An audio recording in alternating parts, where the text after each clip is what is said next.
Prospero. But you, my brace of lords, were I so minded, I here could pluck his highness's frown upon you, and justify you traitors. At this time, I will tell no tales. Sebastian. The devil speaks in him. William Shakespeare, The Tempest, Act 5, Scene 1. I want something embarrassing, something sexual. Little boys, midgets, that sort of thing. Cows, I don't give a goddamn. Sam Elliott as Kermit Newman, The Contender. Where's my Roy Cohn? Donald Trump, New York Times, January 4th, 2018. Introduction, Volume 1.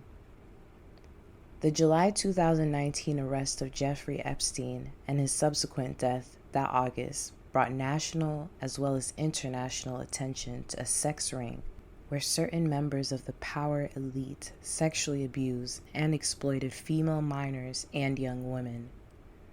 Epstein's death, officially ruled a suicide, has been treated skeptically by many for a variety of reasons.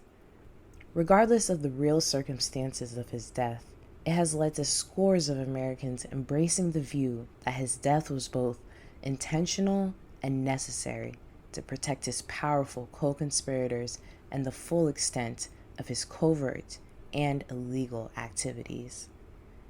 Even if one chooses not to entertain such disconcerting possibilities, it is quite apparent that most of those who aided or enabled Epstein will never see the inside of a prison cell. Though Ghislaine Maxwell is now serving a 20-year sentence, others known to have been intimately involved in his illegal activities continue to enjoy protection from the so-called sweetheart deal or plea deal that followed Epstein's first run-in with the law for his sex trafficking activities in the mid-2000s. In addition, Ghislaine Maxwell's recent trial saw information involving third parties redacted, leading many to believe that the public will never know the names of the Johns or clients who benefited from the sex trafficking activities of Epstein and Maxwell, and who were potentially blackmailed by them. Yet, for both Jeffrey Epstein and Ghislaine Maxwell, there is much more to the story. This became apparent when it emerged that Alex Acosta, then serving as Secretary of Labor in the Trump administration, had disclosed to the Trump transition team that he had previously signed off on Epstein's sweetheart deal because Epstein, quote, had belonged to intelligence. Acosta, then serving as U.S. Attorney for Southern Florida, had also been told by unspecified figures at the time that he needed to give Epstein a lenient sentence because of his links to, quote, intelligence. When Acosta was later asked if Epstein was indeed an intelligence asset in 2019, Acosta chose to neither confirm or deny the claim.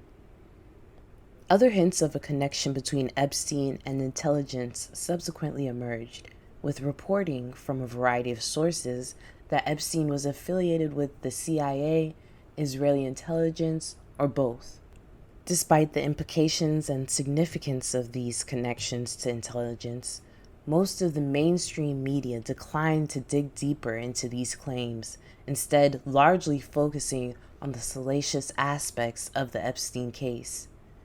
The narrative soon became that Epstein was an anomaly, the sole mastermind of an industrial sex trafficking enterprise, and a talented con artist.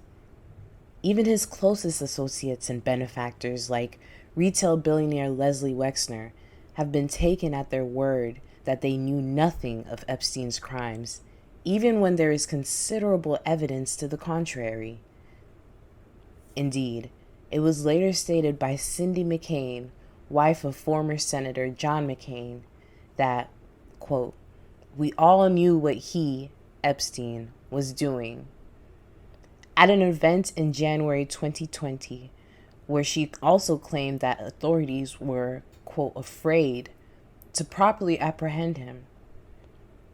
If he was such an anomaly and a standalone con artist, how was he single-handedly able to intimidate the law enforcement apparatus of an entire nation for decades?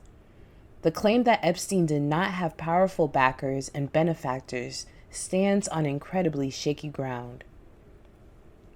Oddly enough, mainstream reporting on Epstein was once relatively open about his alleged intelligence ties, with British media reporting as early as 1992 and throughout the early 2000s that Epstein had ties to both US and Israeli intelligence.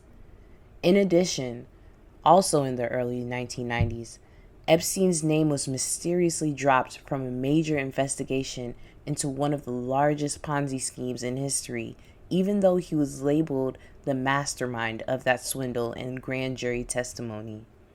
Around the same time, subsequently released White House visitor logs show that Epstein visited the Clinton White House 17 times, accompanied on most of these visits by a different, attractive young woman.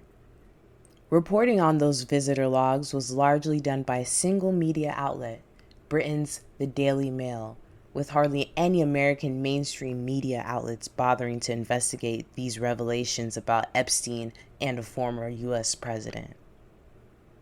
Why was Epstein so heavily protected from justice for decades in connection to both his sex trafficking crimes and his financial crimes?